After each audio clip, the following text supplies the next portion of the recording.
Halo guys, gue lagi sama temen gue namanya siapa nggak? Angga, Angga. Dulu backgroundnya apa? backgroundnya keuangan. Backgroundnya keuangan dan abu-abu. Waduh. Masuk. Jadi hari ini gue mau nanya-nanya terkait dunia keuangan dan investasi ke lu ya enggak? Boleh yuk. Sikat. Hal pertama yang mau gue tanya adalah kemarin Bank Indonesia baru nurunin suku bunga. Ya, Turun 25 BPS BPS basis poin. basis poin. Nah, itu tuh apa? Ya. Mungkin banyak yang nggak tahu. Penurunan suku bunga tuh itu apa maksudnya dan dampaknya kayak gimana? Sebenarnya kalau suku bunga tuh kan jadi dibilangnya suku bunga acuan ya yuk, dan teman-teman.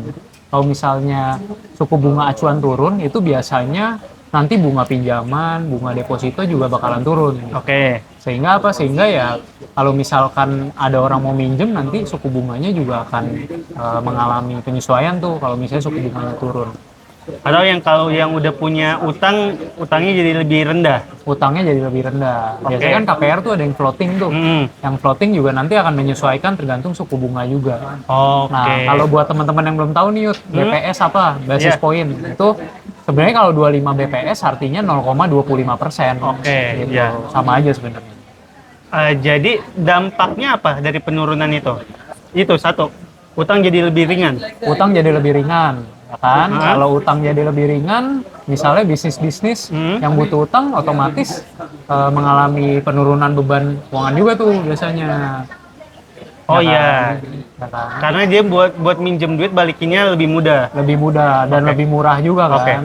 Nanti jadinya apa? Berarti kan profitnya bisa meningkat. Berarti kalau kalau gitu untuk emiten perbankan, kalau kita lanjut ke soal investasi, suku bunga turun, emiten perbankan kurang baik dong. Enggak juga. Karena kan bunganya menurun Ya, kalau ada yang minjem. kalaupun suku bunga menurun, emiten-emiten perbankan ini kan secara kuantitas permintaan Oh, kreditnya akan meningkat kan. oh jadi sebenarnya keuntungannya ini lebih tipis tapi kuantitas lebih banyak. Kuantitas lebih banyak. Oke. Contohnya lu Yud, kalau misalnya lu lihat suku bunga murah, lebih pengen untuk misalnya ngambil rumah gitu. Atau lebih pengen nyicil kendaraan nggak? Karena secara suku bunga murah nih. Oh, Secara iya. cicilan lebih masuk ke lu. Apa namanya, growth pendapatan kita lebih besar dibanding besaran utangnya. Besaran utang. Oke. Jadi makanya selalu dibilang kalau penurunan suku bunga tuh berdampak positif buat pasar modal ya nggak? Berdampak positif buat pasar modal.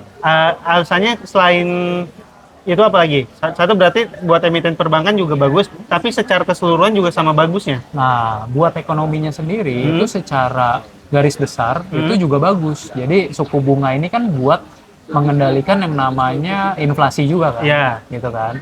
Nah, mungkin kalau terlalu dalam nih susah nih nanti kita bahasnya nih. Kita bahasnya Ya, tipis-tipis aja. tipis-tipis aja. Ya, biar gue juga nggak kerasa ngebul gitu. Tipis-tipis aja. Kalau misalnya suku bunga turun itu nanti bisnis bergerak. Kalau bisnis bergerak mau ekspansi nih ya, Ya. menciptakan yang namanya lapangan pekerjaan. Oke, lapangan kerja ini berarti pengangguran menurun. Pengangguran menurun, banyak yang punya duit lagi tuh nanti karena banyak yang kerja kan, Oke. dapat pekerjaan. Nah, nanti jadinya banyak yang megang uang, konsumsi meningkat. Oke. Jadi belum secara ekonomi ya konsumsinya nanti meningkat juga. Ini pertanyaan bodoh-bodohan ya. Iya. Kalau penurunan suku bunga itu membuat ekonomi jadi lebih baik, kenapa suku bunga nggak diturunin terus? Kalau suku bunga diturunin terus, dampaknya nanti orang megang duit banyak banget dong. Iya, Betul kan? iya kenapa kalau orang megang duit banyak? Megang duit banyak terus mau beli barang apa? Misalnya lu megang duit banyak nih, mau beli Iya. barang apa juga bisa.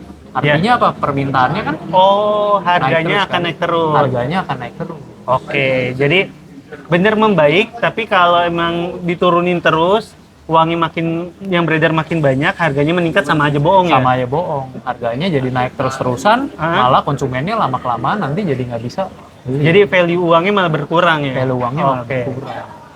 Nah, berarti kalau suku bunga menurun, nggak ada sektoral tertentu yang diuntungkan, karena secara ekonomi semuanya membaik. Secara ekonomi semuanya gerak.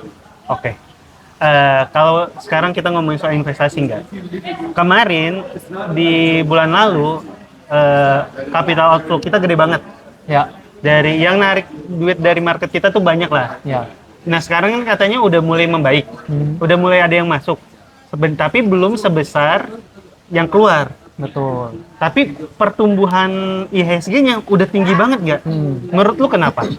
Ya, pertama kalau ISG tuh kan udah naik 20% ya Yud, ya. Iya, dari penurunan. Dari di bulan April ya, yang turun dalam-dalam. Iya, dari perang tarif diumumin itu. Perang tarif diumumin. Semenjak itu udah mulai recover. Karena apa? Karena tarif ternyata kan ditunda tuh 90 hari kan. Iya. Ditunda 90 hari. Selain itu juga kalau di seminggu terakhir, investor asing itu mulai masuk 2 triliun tuh. Oke. 2 triliun Dalam satu itu minggu? Dalam 1 minggu 2 triliun.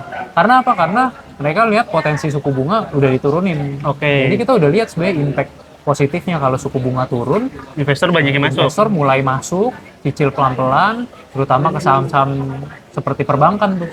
Karena itu Oke. kuantitas kredit akan meningkat. Akan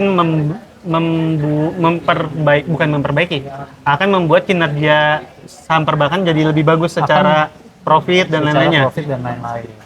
Nah, tapi kenapa inflow-nya baru gua nggak tahu ya 2 triliun gede atau kecil enggak, tapi kan yang keluar gede banget ya enggak? Inflow-nya belum segede yang keluar kan? Belum. Tapi kenapa udah kayak gini? Apa ini kita terlalu positif atau kayak gimana? Kalau inflow-nya buat perbandingan nih, Yud. Iya. Kemarin inflow asing 2 triliun. Nah. Dari awal tahun mungkin asing itu keluar sekitar 50-an triliun. Betul, Betul ya. kan? Berarti keluarnya itu 40-50 triliun, masuknya baru sekitar 2 triliun. Iya. Mungkin dari Baru- minggu sebelumnya juga 5 triliun. Baru 10% lebih lah. Baru 10% lebih. Ya. Berarti sebenarnya apa? Sebenarnya investor asing sekarang lagi nunggu nih konfirmasi. Beneran nggak ekonominya bisa pulih? Beneran nggak secara global udah nggak ada gonjang-ganjing lagi Oke. nih terkait tarif? Nah, Trump baru aja tuh ternyata Oh, iya. ngumumin lagi Yang sama Eropa itu. sama Eropa. Oh, jadi investor asing, maksud gue gini gak? Ini investor asing masuknya masih kecil. Bukankah itu harusnya bikin kita hati-hati karena kok investor asing belum percaya sama kita ya? Belum sepenuhnya masuk lagi kayak sebelum-sebelumnya. Investor asing tuh baru masuk ke indeks kita semenjak 7.000.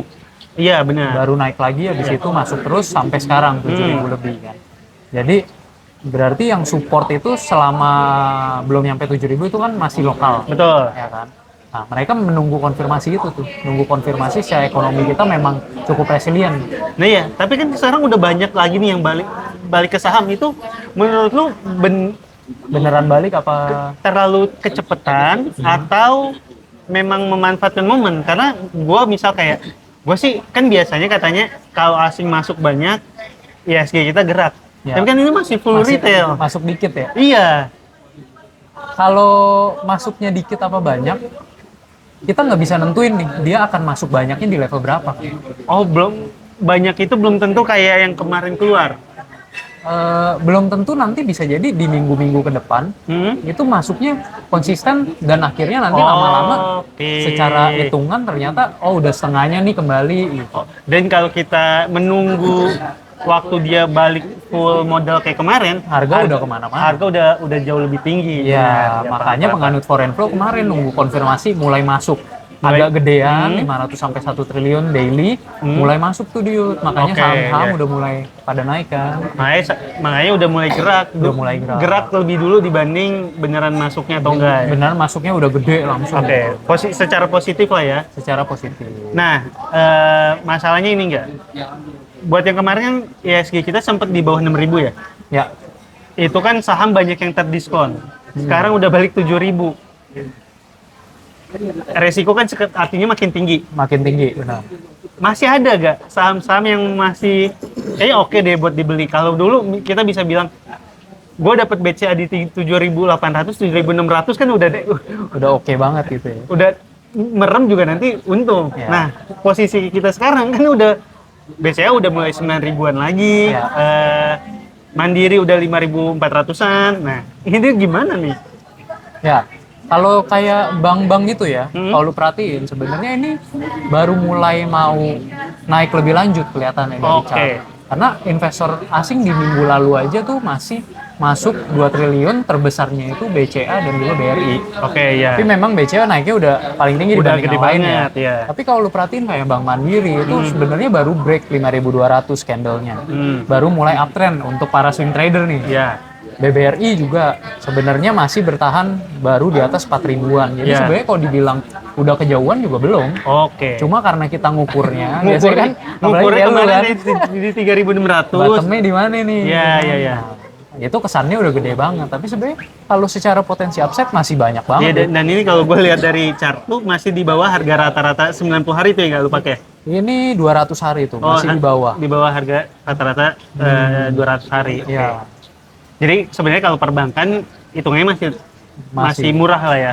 Nah, perbankan itu sektor yang diuntungin. Mau suku bunga tinggi dia untung, suku bunga rendah dia untung juga. Oke, karena kalau suku bunga tinggi artinya Tebel, biaya balik bunga dia dapatnya gede ya? dapetnya gede. Oke, benar-benar. Satu lagi nggak mau yang gue tanya adalah kan katanya ada ini nih nggak desas-desus CDIA, bukan CDIA atau Chandra CDI ya, CDI. CDI IPO. mau IPO. Itu kan lagi-lagi emitennya Prajogo Pangestu. Ya, Sejauh mana sih emiten Prajogo Pangestu menurut lo akan berjalan atau ini sebenarnya cuma tren sementara atau emang selama ada Prajogo Pangestu akan gas terus? gas terus ya. Grup-grup Om PP itu dibilangnya kan, Prayogo. Kalau CDI, Grupnya apa aja coba kita sebut? Barito, BRPT, BRPT, Cuan, PTRO, TPIA, TPIA. ya kan? Terus biasanya gorengannya Gosko tuh ikutan. Aku nggak tahu itu. GZCO. Ratu Raja tuh dia bukan ya? Ratu Raja itu bukan dia, itu bukan ya? lebih grup Hapsoro, Happy Hapsoro, Oke. Pak Happy Hapsoro. Ratu Raja tuh barengnya sama Pani, bukan beda juga Pani mah Beda juga, guanya. kalau Oke. Pani itu sama INPC, INPC, di ya, ya. IAD. Nah ini gimana si Prajogo Pangestu? Brand tadi ketinggalan. Oh ya brand juga. Brand malah yang pertama kali naik kenceng kan di antara Naik semua kenceng. sama. Proyek strategis itu, Iya, tapi bukan SM. nasional ya. Emang enggak ya? Oh, Brand, bukan. Ya bukan. Gimana menurut lo si Prajogo Pangestu nih?